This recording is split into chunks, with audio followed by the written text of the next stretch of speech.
Welcome to Corporate Cafecito, a Latin and business podcast where we share insights and strategies to help entrepreneurs and professionals thrive.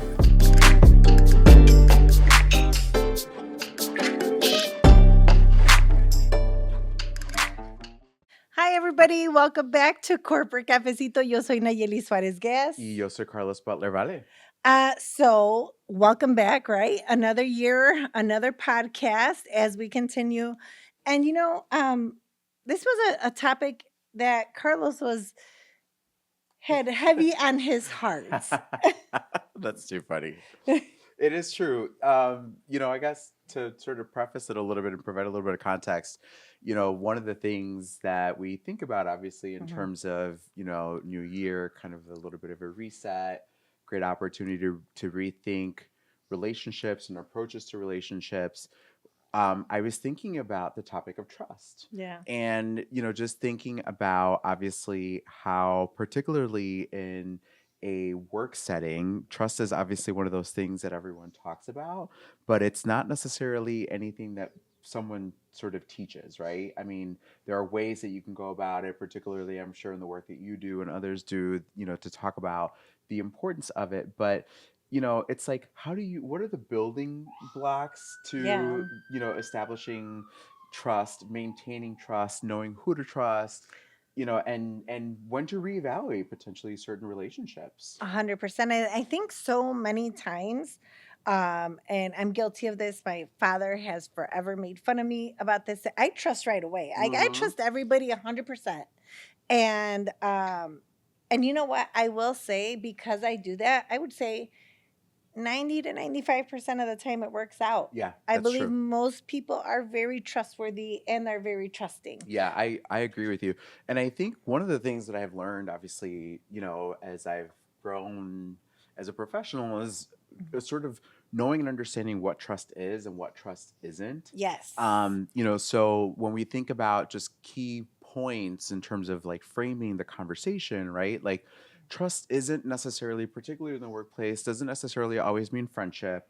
It doesn't necessarily mean always hearing what we call sort of like loyalty talk, because there can be a lot of people who obviously are focused on saying the right thing all the time. And, again, that take it for what it is. So right? let's talk about some of the examples there. So for example, when I am at work, a lot of times I keep my relationships very impersonal and very work-based, Yes. right? Same.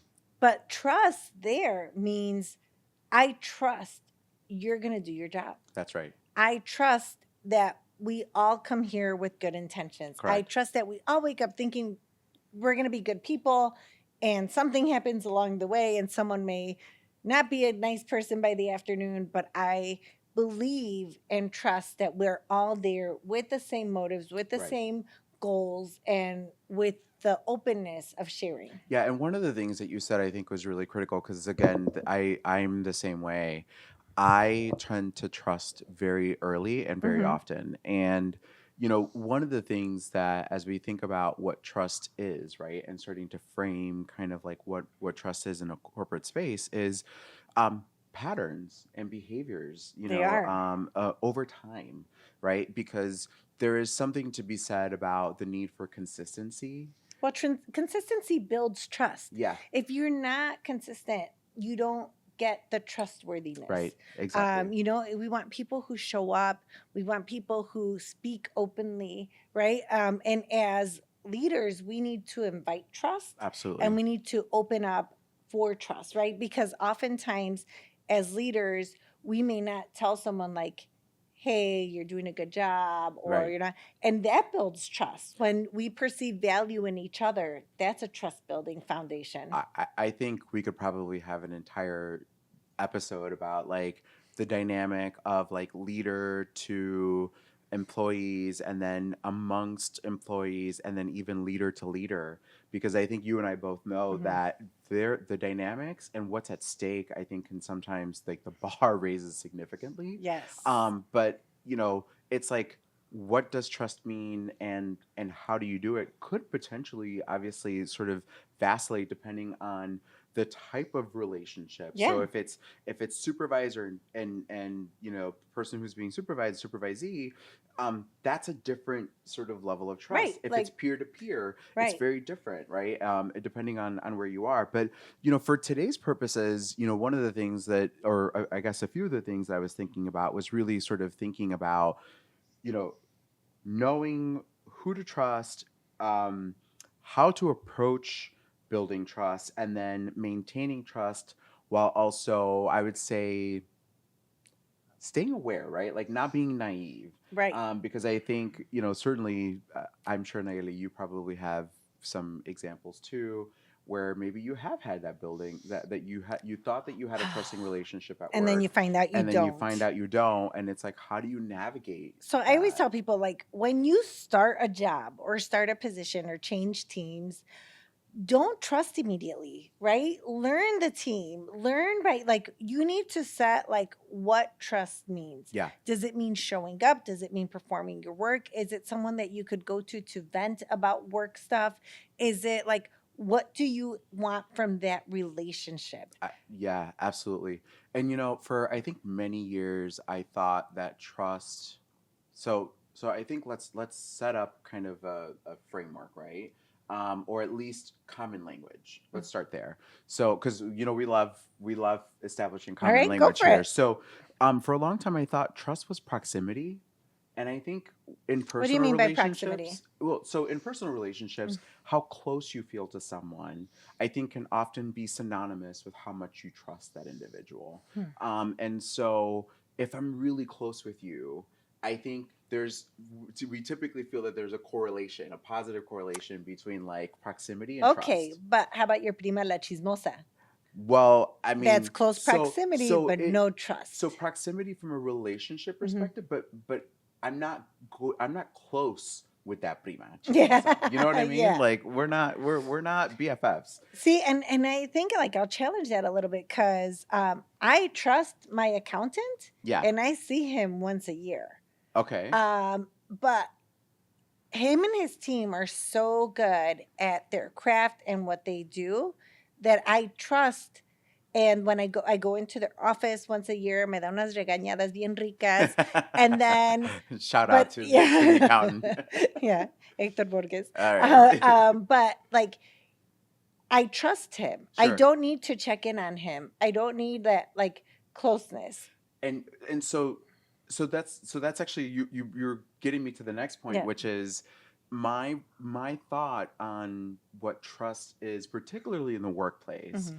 has shifted from proximity to predictability, right? And Hmm. so how consistent is your behavior? How much discretion do you exercise with certain, you know, bits of information? um, how are you treating others?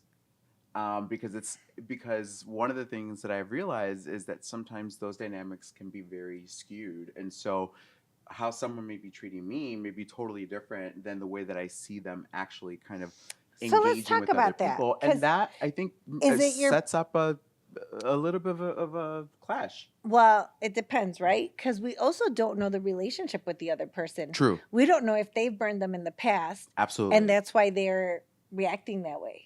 Yeah, I mean, and So all I of those wouldn't write them things off yet. you wouldn't, no, you wouldn't write them off, and that's where I think the predictability Yeah. aspect is important, because if you're having a bad day, or you know, maybe there is a little bit of beef with a person that you might know, who knows, right? Like if it's a one-off or a two-off, maybe, but if I'm seeing just consistent predictability in behavior, you know, one of the things that I read recently was that there's an organization, there was a company that, as part of the process, um, they do what they call a coffee test, and they check to see, like when they have people come in on site, they check to see how nicely they treat the assistants that are at the front desk, and if they are consistently, and if they do that consistently, then that helps build trust as part of the kind of interviewing process. And so I think it's hard, obviously, but the reality is that in order for you to have a trusting relationship, you probably need to have.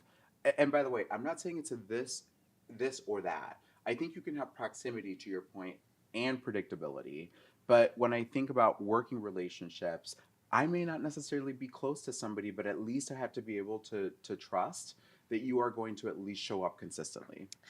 I think trust in the workplace is also a very endearing feeling, Yeah. of someone that you know you could go to give you advice or set you straight. Or, I've always had people that I would go to that I needed to share things. When I was at PepsiCo, I got really sick. And I had 3 surgeries in the period of like a little over 2 years. Oh my. And I just remember like there were people that I had to tell, Mm-hmm. right? And then there were people that I chose to tell. Yeah. And the people I chose to tell was because I needed their help. I trusted them to know my condition, and I trusted them to help me get help Yeah. or to go to a doctor's appointment with me, because at that time I was in Texas and I was alone and I didn't have family down there. So I needed a group of coworkers that were actually very close friends, and I'm still friends with them now, to help me get through that. Yeah. But then I also trusted my management team, and how I shared it, right? And I would ask them not to share it with the team because there were other people that I felt would maybe be malicious about my absence. Yeah. And that made me feel very uncomfortable, but it was also like there was no trust there. And I'm going to tell you a little bit about building trust, though, because I don't necessarily think we had a negative relationship, or there wasn't a trust issue. Okay. I just didn't know them well enough to trust them. Gotcha. And I think that that's a big thing, because if I'm going to trust you, I need to know you. Yeah, absolutely. And well, I was just, as leaders, sometimes we don't open up as much at work.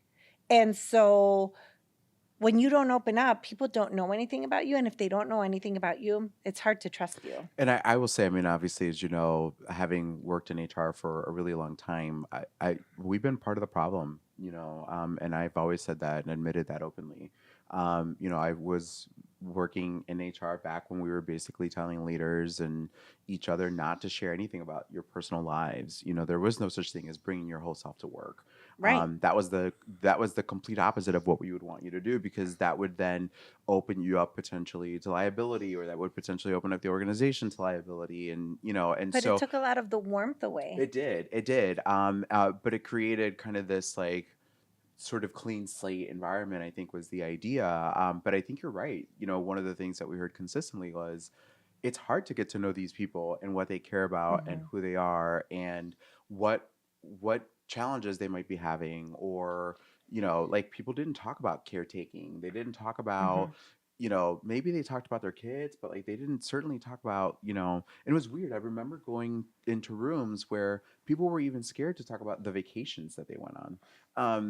And so when we were first starting to work with leaders on kind of building this trust, we were talking about just even little things like that, right? Right. It's like, did you recently go on a vacation? Okay, great. Where did you go? What did you do? Did you learn anything fun? Like, those are kind of some of the ways that you can do that.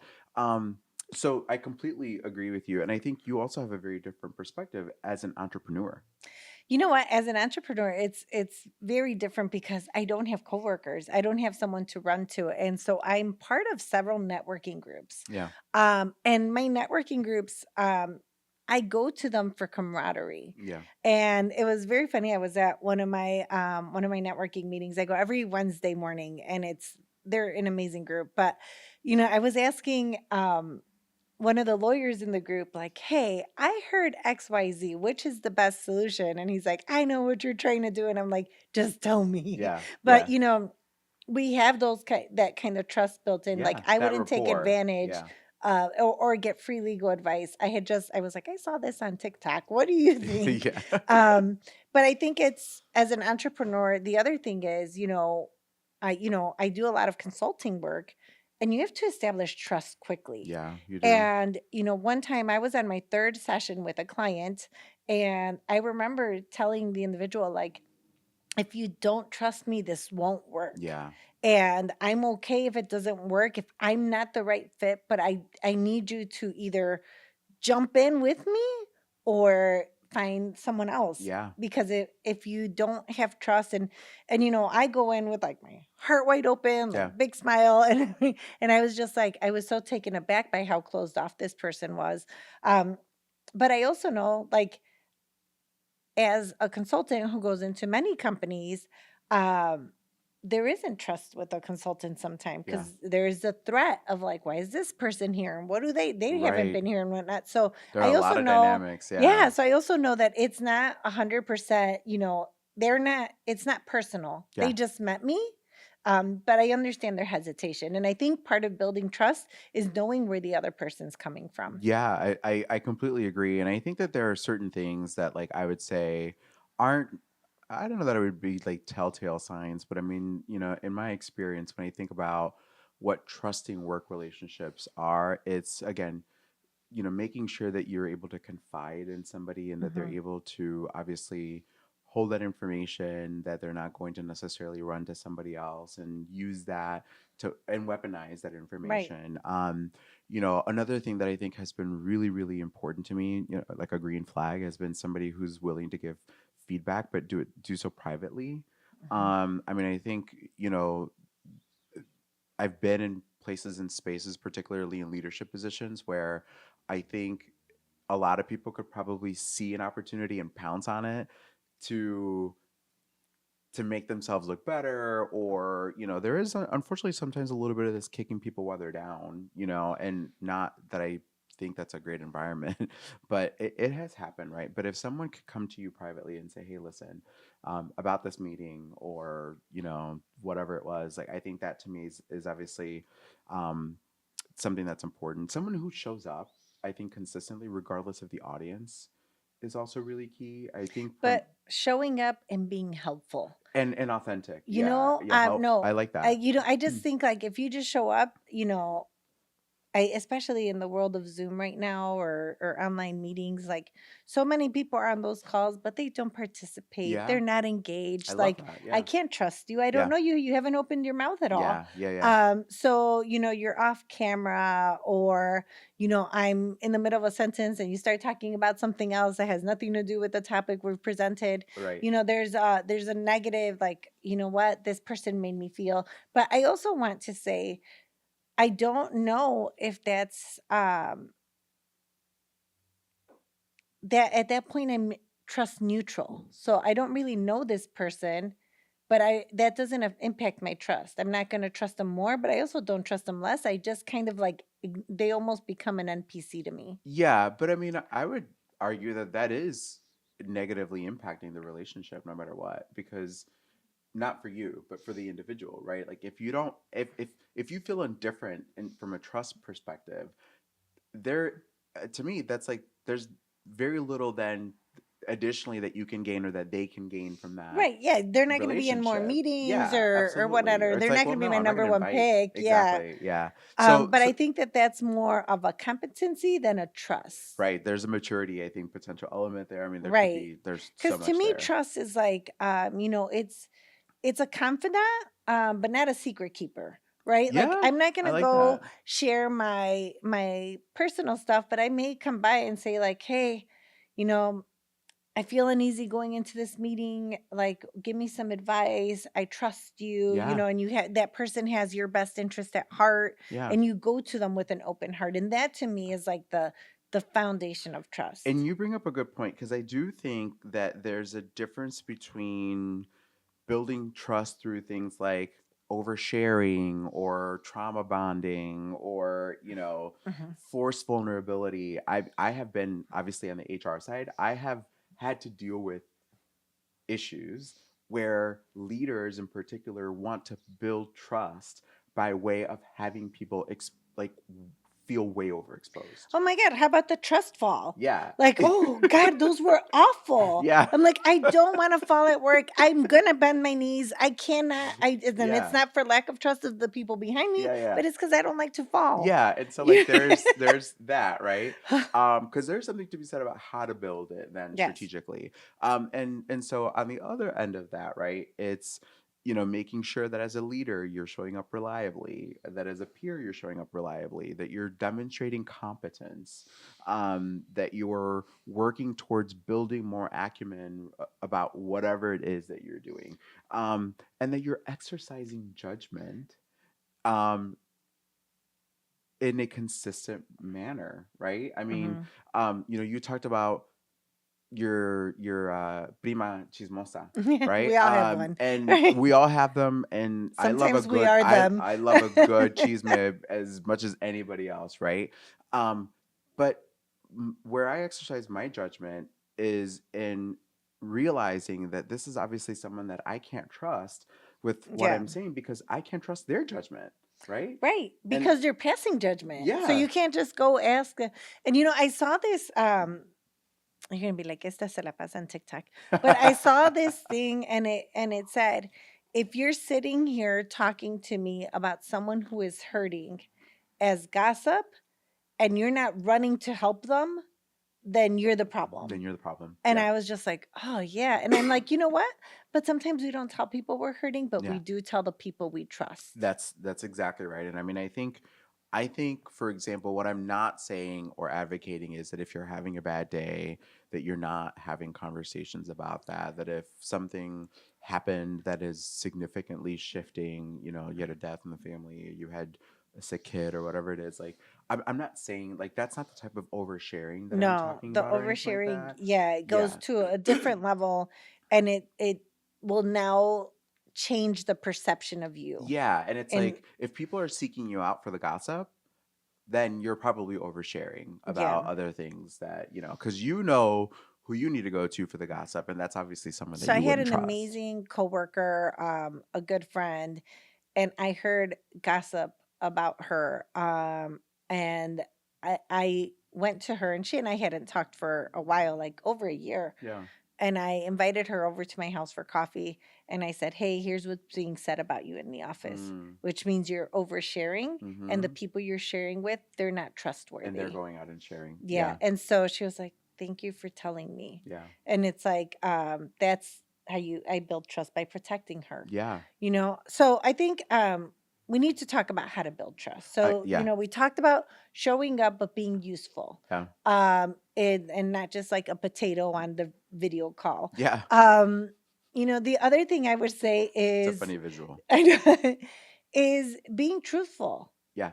I think about all the times, like I think about the times when I had the biggest presentations and I had a friend review my stuff and she's like, "Look, I would change this. I would change this. This sentence doesn't make sense," or blah blah blah. And I'm just like, "Thank you." Because Yeah. most of the times you just get an atta girl and you're off. And I recently had a client, and she looked a little uncomfortable, and I said, "What's wrong? Is it my approach? Is it my style? Like, is something wrong?" And she goes, "No." She's like, "I've just always been told I'm really good at this, and Mm. you're giving me Oh, things wow. that where I can improve, and I'm not used to this." Oof. And That's rough. I was like, "Okay, are you okay? Should we continue, or do you want to just like pause?" And she was like, "No." She's like, "I'm actually really happy." Oh, wow. Yeah. That's a So that's a yeah, great outcome. I know it was, Yeah. but I noticed like her, like, demeanor change, but I'm like, "You know Good what? on you to realize We're that too. building trust." Yeah, And absolutely. and I have her best interest at heart, and she trusts me, but I also wanted to check in to make sure she was good. And now that you're saying that though, I think about the after, right? If you've always been told by the people around you that you're good at this, and all of a sudden that you're hearing that there are areas of opportunities, now you start to question your trust potentially with some of these other people, which is a whole nother topic. But like you're right. I mean, and good on you to recognize that obviously there was a little bit of a missing something in that to do that. Um and the fact that they appreciated what you were saying and what you were doing, obviously makes it even better. But on the topic of like how to build trust, right? I think about this from a practical perspective. Um, and I would say the first thing I would say is like start with professional trust. Mhm. Um, start with trust on the things that you are commonly working on or have a common purpose, Right. right, related to work. And then, make small deposits is what I would call them.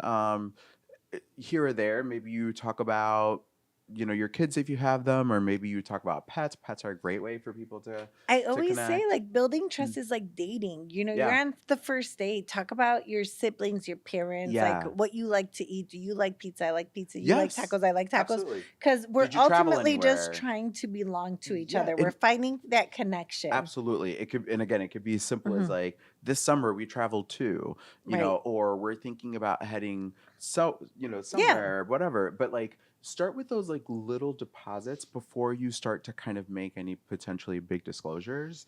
I would say, another thing that I realized is like you have to feel out the vibe and match the energy that you're Hmm. getting.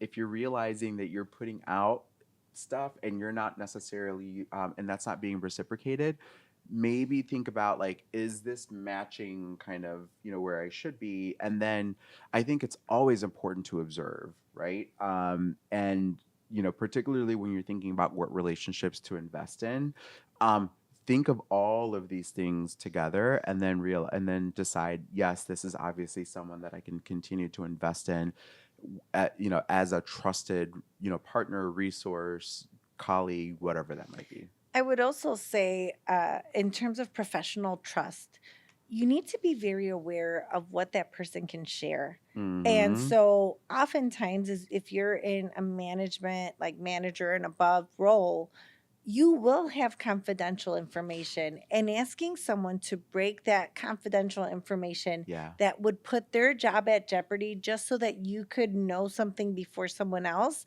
is not a good way to build trust. It is Mm-mm. actually a way to put your friend who trusted you and you trust enough to ask this question to in a bind, now in a professional bind, because you're asking them to choose their like, are they going to tell you or are they going to preserve confidentiality? So I would Love always that. say, like, just because someone trusts you and you trust them does not mean that they don't have to exercise discretion, because they still do. Yeah, I agree with you. And I think I have been in those situations, as I'm sure you have, Mhm. where there have been things like role changes, where all of a sudden now we went from being peers to being in a supervisory, Mhm. employee relationship. I mean, you will have to reevaluate your trust Yeah. in those situations. There are shifting power dynamics. Particularly around the role change, right? Mhm. Maybe you go into a role where, let's say, you're chief of staff now to the president or and CEO. Like there are obviously conversations that you are now involved in that you can't divulge. And then I working with a lot of commercial people and sales folks, like there could be things like incentive changes, potentially that Right. might change That the might change how people dynamic. are getting paid, and Yeah, they exactly. Now can't we're be talking about shared. people's livelihood, and you Right. can't necessarily, mess with that. Um, let's talk about how trust erodes too, right? Gossip, Yep. gossiping. I would say, being inconsistent. We talked about consistency being what one that builds. Being inconsistent is one that erodes. Yeah. I have a client, and she is like always on time. So I know to log on a couple minutes early because she expects it. And then one time she was 7 minutes late because she was on the wrong link, and she was so apologetic. And I was like, hey, that is your thing, being on time. Yeah. And I love being on time. And I'm Yeah. like, but it does not break away that Yeah. I know this about you. So Yeah. I don't hold it against you. Yeah. I think giving people the benefit of the doubt will help protect trust. But if someone has to give you the benefit of the doubt so many times, then that erodes your trust. Yeah. I completely agree with you, and I think Mhm. one of the things that I've learned is, boundaries are Mhm. important too. If you're emotionally venting and you're doing so without boundaries, like that's a really great way to erode trust, because I think people see you overshare and then they wonder what other things you might You potentially be might be oversharing oversharing. Yep. about. And I think oftentimes, listen, I mean, we all want connection. We all want, great But we relationships don't wherever all we want are. connection at work. We all don't want exactly. And you know what? If someone doesn't invite you in and you're not part of the inner circle, that's okay, because Yeah. you're there in a professional trust capacity. So don't take personal feelings as lack of professional trust. Yeah, I agree. And I think to wrap it all up, right? Because I'm so glad we touched on this topic, and we've had, I think, a really good arc. When I think about, so we've talked about like how to build it, how it erodes, and then now I think about like how to maintain, Mhm. right?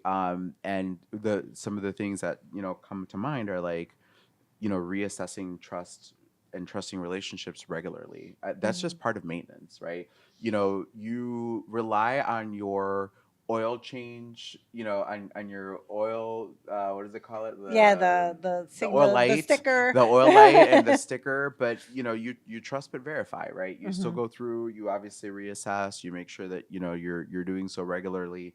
Um, you know, Another thing I think to maintain, that's helpful to maintain is to think about who are the people you can vent to, like those friends, and then those people that are like strategic allies, right? I think about the fact that some of my mentors are fantastic, but they're probably not people that I'm going to vent No, about personal things to. no. I need to A demonstrate to mentor is them. someone that you trust with your career path and with Excuse me. guidance, but they are not your Yeah, therapist. Yeah. exactly. And so like knowing that and keeping those lanes, I Mhm. think is important to A hundred maintaining those percent. relationships. And then I think w- if and when, because we've all had this, trust is broken, um, it's important not to overreact. It's important to react.